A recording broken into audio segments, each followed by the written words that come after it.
자, 최근에 금리 내렸으니까 예금 싹 다 빠진다. 이런 식으로 계속 부추기더니 예금이 늘었죠. 그러니까 금리 더 내리기 전에 예금한다. 아니, 딱 거기만 계속 뺑글뺑글 돌리는데 예금이 늘어나는 이유가 있어요. 예금이 왜 늘어날까요? 우리가 여기에 초점을 맞추고 생각을 해야 되는데 그거를 굉장히 단순화를 시켜서 금리 더 내리기 전에 예금하는 거다. 그러니까 앞으로 예금 많이 줄어들 거고 금리 계속 내리면 그 돈이 어디로 흘러 들어가겠냐? 주식이나 부동산 아니겠냐? 주식이나 부동산 뜰 거니까 주식이나 부동산이나 사세요. 언론이 맨날 하는 이야기가 그거잖아요. 그런 식으로 해가지고 마지막까지 부추기고. 왜 그렇게 부추겨요? 주가 올라가면 누가 이득 봐요? 기업이 이득 보죠. 부동산 올라가면 누가 이득 봐요? 펀드사 이득 보고, 그 다음에 조합 이득 보고, 부동산 광고도 언론에 엄청 때려줍니다. 왜 그런 식으로 하느냐? 그런 식으로 해야지 광고비 많이 받으니까. 예전에 저기 한 모 조업장님 언론에다가 돈 주고 광고 엄청 했었잖아요. 아크릴 아리팍 띄우려고. 그러니까 지금 왔다 갔다 하는 거죠. 얼마 전에 또 무슨 이야기 했어요? 돈이 이금융으로 이동한대요. 은행 예금이자가 너무 짜서 이금융으로 대이동하고 있다. 그 이유는 이금융계 완판 사례가 나오고 있으니까 이 돈은 1금융에서 왔을 것이다. 그래서 예금 이동의 본격화 조짐이 보이면서 금융당국도 긴장하고 있다. 이런 식으로 얼마 전까지 기사가 계속 나왔어요. 왜? 1금융 예금금리가 빠르게 하락해서 1금융에 예금 안 한다. 2금융으로 다 이동한다. 2금융에 돈이 많아야 좋죠? PF 정리도 급하게 할 필요 없어지고 금융위기도 안 터지게 하겠죠. 근데 막상 알고 보니까 1금융도 예적금이 몰렸습니다. 그래서 예금 18조 4천억, 적금 1조 2천억 가량이 증가를 했다. 그러면은 1금융의 돈이 2금융으로 이동한 게 아니네요. 어딘가에서 돈이 나와서 1금융과 2금융으로 이동을 한 거다. 이게 맞는 판단이죠. 또 한 가지, 달러 예금도 5월에 급증했습니다. 그러니까 5월에 2금융을 비롯해서 1금융 플러스 1금융의 달러 예금까지 이쪽으로 자금이 쏟아져 들어왔다는 소리예요. 물론 달러 예금이 늘어난 것에 대해서는 수입 업체 등이 저가 매수에 나선 영향이다. 이렇게 표현을 하는데요. 환율의 추가 하락 가능성을 점치고 있는데 수입 업체들이 왜 저가 매수예요? 고가 매수지 그럼. 웃기는 이야기예요. 지금 언론들 해석 보면 달러 환율도 더 떨어지길 바래요. 왜? 더 떨어져야 금리 더 내릴 수 있으니까.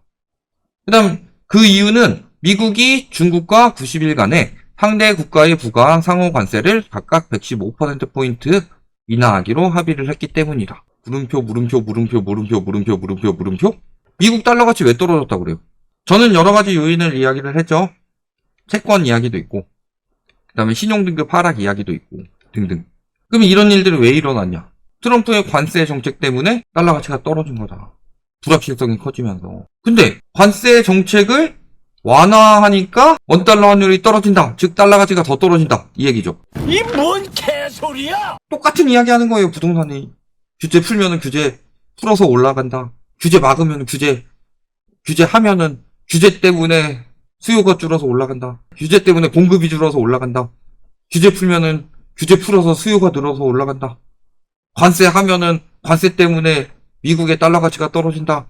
관세 완화하면은 관세 완화하니까 환율이 더 떨어질 것이다. 이게 진짜로 완전히 한 이야기 아니에요? 언밸런스한 이야기다. 이거는 이렇게 생각할 게 아니에요. 환율도 더 올라갈 가능성이 높죠. 최근에 또 70원대까지 다시 올랐잖아요. 방송 나가면 또 어떻게 될지 모르겠지만 이게 뜻하는 바는요. 어디선가 돈이 나와서 어디선가 누군가의 무슨 일이 생겨서 돈이 나오니까 여기서 예금, 적금, 이금융, 달러까지 다 돈이 이동을 하고 있는 거다. 근데 이 자금들을 뭐라고 부를까요? 네 글자로 안전자산이라고 하죠. 안전자산으로 자금이 이동을 하는 거다. 그럼 이 돈이 어디서 튀어나와서 갑자기 안전자산으로 이동을 하느냐? 집 밟고 예금한 거죠.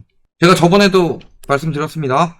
부자들이 예금 비중을 높이고 부동산 비중을 낮추고 있다고. 즉 대출이 이렇게 늘어난 이유는 뭐예요? 3, 4월에 집 샀던 거죠. 보통 한 3월쯤 샀던 것들이 1에서 3개월 사이에 잔금 치르니까 그게 지금 4, 5, 6월쯤에 나오는 거 아니에요. 계약을 3월에 하면은. 그러니까 4월부터 거래량 떨어졌잖아요.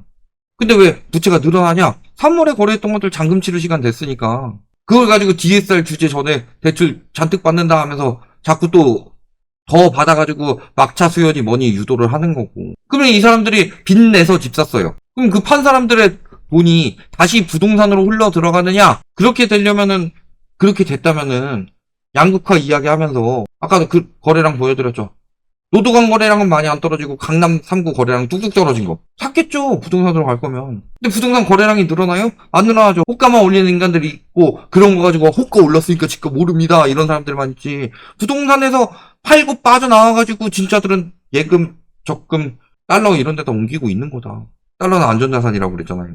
대출 받아서 집 사고 주식 사고 코인 사고 이런 식으로 유도를 하게 만들면은 부자들은 안전자산 비중을 높이고 있는데 금은 이미 많이 쟁여뒀을 거니까. 금 오픈런이 있었죠. 요즘에 대출 오픈런처럼. 그래서 금 거래소 난리 났다고 예전에 제가 또 올렸었죠. 그러니까 이제 안전한 예금 달러로 가는 거다. 달러가 더 떨어질 거라고 생각했으면 저렇게 들어갔을까요? 경제 성장률이 많이 떨어졌어요. 그러니까 예금 금리를 내릴 수 있는 겁니다. 마이너스 금리가 되면 자금이 빠질 수밖에 없다. 화폐 가치 하락이요? 경제 성장률하고 물가 상승률이 화폐 가치 하락에 척도해요. 뭣도 모르는 인간들이 어디서 화폐 가치 하락만 주워 들어가지고 그것만 가지고 이야기한다. 왜? 그건 이해하기 쉽거든. 그렇게 이해하기 쉬웠으면은 모두 다 재테크 잘해가지고 다 돈 잘 벌었겠죠. 화폐 가치 하락이면 뭐든 사면 계속 올라가는 거 아니에요? 그럼 실패한 사람들이 왜 나와요? 투자 실패해. 화폐 가치가 하락하는데 장투하면 무조건 성공하겠지. 그렇게 말랑말랑한 논리로 돈 벌면 누가 근로해서 돈 벌어요? 다 저기 투자 들어가지. 화폐 가치가 하락하니까. 어려운 부분 하기 싫은 거예요. 어디서 딱 요건 내가 이해했고 요것만 가지고 하면 되겠다. 화폐 가치 하락보다 더 많이 올랐으니까 거품인데요? 아니야, 화폐 가치 하락이야. 집값은 원래 화폐 가치 하락보다 더 올라.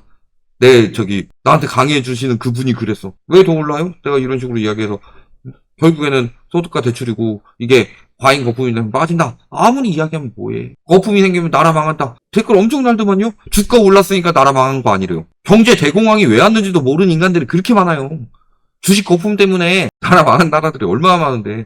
그리고 지금 우리나라가 기업이 돈을 잘 버는데 주식이 올라간 게 아니라 지금처럼 예금이자 떨어지니까 화폐 가치 하락이니 뭐니 해가지고 현금은 쓰레기다. 예금 금리가 물가 상승률보다 높으면 쓰레기 아닙니다.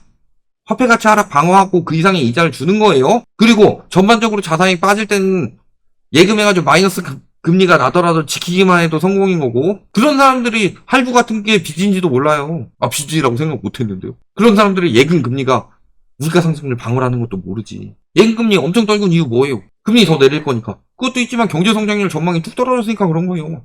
디플레이션 오겠구나 싶으니까. 그래서 지금 다 부자들은 팔아가지고 안전자산 비중 계속 높이고 있다고 지금 몇 년째 기사가 뜨고 있는데, 그 부자들은, 현금 부자들은 부동산을 사가지고 강남 아파트는 실물 자산이고 계속 오를 거고 최고의 안전자산이다. 거품이 어딨냐? 강남 아파트는 양극화돼서 계속 오를 거다. 뉴욕 아파트보다 비싼데 강남이 뉴욕보다 비싼 동네가 맞아요? 그런 사람들한테는 새로 개발한 뉴욕을 바가지로 해줘야지. 예금금리 왜 떨어져요? 줄줄이 예금금리 바로 떨어뜨리죠. 근데 아까 말씀드렸죠. 예금금리 낮추고 대출금리 올리고 있어요. 대출은 축소하고 예금도 그쪽이 더 안 늘려도 된다는 소리예요. 수익성이 그렇게 높은 것도 아니고 오히려 예금 너무 많이 몰리면 은행에서 나갈 돈이 늘어나는 거니까. 금리 왜 이렇게 내리냐. 우리나라 IMF 터지기 전에 금리 몇 프로라고 그랬어요. 저금리로 가고 있는 나라, 특히 예금금리 위주로 저금리로 가고 있는 나라, 대표적인 나라가 옆나라 일본이죠. 옆나라 일본이 왜 예금금리 0%로 가고 있어요? 나라가 디플레이션이니까 그런 거예요.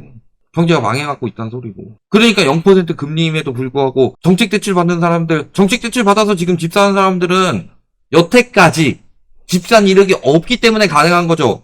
디임돌 막 3번, 4번째 집 사는 사람들한테 디임돌 내줘요? 그런 사람들 끌어들여가지고 팔아먹고서 안전자산으로 옮기고 있다는 게 드러나고 있는 거다. 2금융권으로 막 옮긴다고 하는데 실질적으로 1금융권도 어마어마하게 늘어났다. 그럼 진짜 큰 손들은 2금융권에 넣겠어요? 1금융권에 넣겠어요? 2금융권 기껏해야 예금자 보호한도 늘렸다고 해도 1억인데 그마저도 2금융으로 돌리려고 계속 2금융이 이자가 어마어마하네, 2금융 안 망하네 이런 이야기 계속 하는 거지. 2금융이 망해버리면 바로 금융위기 오니까. 그럼 건설경기든 뭐든 살아날 수 있겠어요? 그러니까 계속 부추기는 거예요. 근데 2금융 위험합니다. 몇 번이나 말씀드렸지만 다 위험한 거 아니죠. 저축은행 사태 터졌다고 그래가지고 저축은행이 막 반토막 나고 이러지 않았어요. 10분의 1만 문제가 돼도 문제가 되는 거다.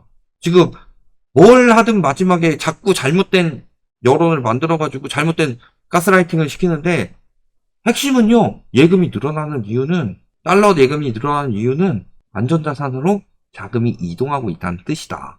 여기까지 말씀드리겠습니다.